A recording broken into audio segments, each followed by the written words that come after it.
Hello friends, എല്ലാവർക്കും എൻ്റെ പുതിയൊരു വീഡിയോയിലേക്ക് സ്വാഗതം. ഇന്ന് നല്ലൊരു വെണ്ടക്ക തോരൻ ഉണ്ടാക്കുന്നത് എങ്ങനെയാണെന്ന് നോക്കാം. ഇതിനു വേണ്ടി 400 ഗ്രാം വെണ്ടക്ക നല്ലപോലെ കഴുകിയതിന് ശേഷം അതിൻ്റെ വെള്ളമൊക്കെ തുടച്ചെടുത്ത് വെച്ചിട്ടുള്ളതാണിത്. പിന്നെ 2 സവാളയും കൂടി എടുത്തിട്ടുണ്ട്. ഇനി ഇതൊന്ന് കട്ട് ചെയ്തെടുക്കാം. അപ്പോൾ വെണ്ടക്ക ഞാൻ കുറച്ച് നീളത്തിലാണ് കട്ട് ചെയ്തെടുക്കുന്നത്. അത് നിങ്ങൾക്ക് വേണമെങ്കിൽ റൗണ്ടായിട്ടും കട്ട് ചെയ്തെടുക്കാവുന്നതാണ്.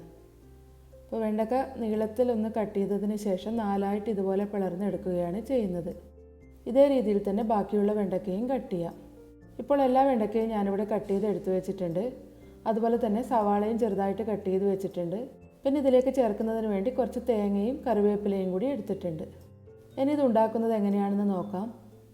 ഒരു ചീനച്ചട്ടി അടുപ്പത്ത് വെച്ച് ചൂടാകുമ്പോൾ അതിലേക്ക് 3 ടേബിൾ സ്പൂൺ വെളിച്ചെണ്ണ ഒഴിച്ചു കൊടുക്കാം.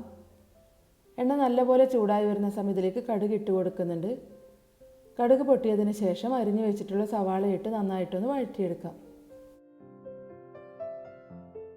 സവാള ഇപ്പോൾ നല്ലപോലെ വഴന്നു വന്നിട്ടുണ്ട്. ഈ സമയത്തിലേക്ക് 1 ടീസ്പൂൺ മഞ്ഞൾപ്പൊടിയും 2 ടീസ്പൂൺ ചതച്ച മുളകും കൂടി ചേർത്ത് കൊടുക്കുന്നുണ്ട്. അപ്പോൾ ഈ മുളകിന് പകരമായിട്ട് പച്ചമുളക് ചേർത്ത് കൊടുത്താലും മതിയാവും. ഇനി പൊടികളുടെ പച്ചമണമൊക്കെ മാറി വരുന്നത് വരെ ഒന്ന് വഴറ്റിയെടുക്കാം. ഇപ്പോൾ പൊടികളൊക്കെ നല്ലപോലെ മൂത്ത് വന്നിട്ടുണ്ട്. ഈ സമയത്തിലേക്ക് കട്ട് ചെയ്ത് വെച്ചിരിക്കുന്ന വെണ്ടക്കയും ആവശ്യത്തിനുള്ള ഉപ്പും കുറച്ച് കറിവേപ്പിലയും കൂടി ഇട്ട് കൊടുക്കുന്നുണ്ട്. ഇനി ഇതെല്ലാം കൂടി നന്നായിട്ടൊന്ന് ഇളക്കി യോജിപ്പിച്ചതിന് ശേഷം അടച്ച് വെച്ച് ഒരു മീഡിയം ഫ്ലെയിമിൽ 4-5 മിനിറ്റ് ഒന്ന് കുക്ക് ചെയ്യാം. പിന്നെ ഈ വെണ്ടക്ക തോരനൊന്നും ഉണ്ടാക്കുന്ന സമയത്ത് ഒരുപാട് സമയം അടച്ച് വെച്ച് വേവിക്കേണ്ട ആവശ്യമൊന്നുമില്ല. കുറേ സമയം അടച്ച് വെച്ച് വേവിച്ചാൽ വെണ്ടയ്ക്കൊക്കെ വെന്ത് കുഴഞ്ഞു പോകും.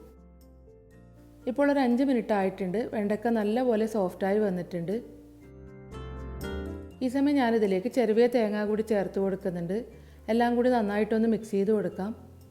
പിന്നെ ഇത് തുറന്ന് വെച്ച് നല്ലപോലെ ഒന്ന് ഡ്രൈ ആക്കിയെടുക്കാം. അതുപോലെ തന്നെ ഇളക്കി കൊടുത്തുകൊണ്ടിരിക്കുകയും വേണം. ഇതിപ്പോൾ നല്ല പാകത്തിന് വെന്ത് നല്ലപോലെ ഡ്രൈ ആയി വന്നിട്ടുണ്ട്. ഈ സമയം ഇത് അടുപ്പത്ത് നിന്ന് മാറ്റി വെക്കാം. ഇപ്പോൾ വളരെ എളുപ്പത്തിൽ ഉണ്ടാക്കിയെടുക്കാൻ പറ്റിയ നല്ല ടേസ്റ്റി ആയിട്ടുള്ള വെണ്ടക്ക തോരൻ ഇവിടെ റെഡി ആയിട്ടുണ്ട്. അപ്പോൾ നിങ്ങൾക്ക് എല്ലാവർക്കും എൻ്റെ ഇന്നത്തെ വീഡിയോ ഇഷ്ടമായെന്ന് വിചാരിക്കുന്നു. എല്ലാവരും ഇത് വീട്ടിൽ ഉണ്ടാക്കി നോക്കണം. എൻ്റെ വീഡിയോ ഇഷ്ടമായെങ്കിൽ ലൈക്ക് ചെയ്യാനും കമൻറ്റ് ചെയ്യാനും നിങ്ങളുടെ ഫ്രണ്ട്സും ഫാമിലിയൊക്കെ ഈ വീഡിയോ ഷെയർ ചെയ്യാനും മറക്കരുത്. അപ്പോൾ അടുത്ത വീഡിയോ ആയിട്ട് കാണാം.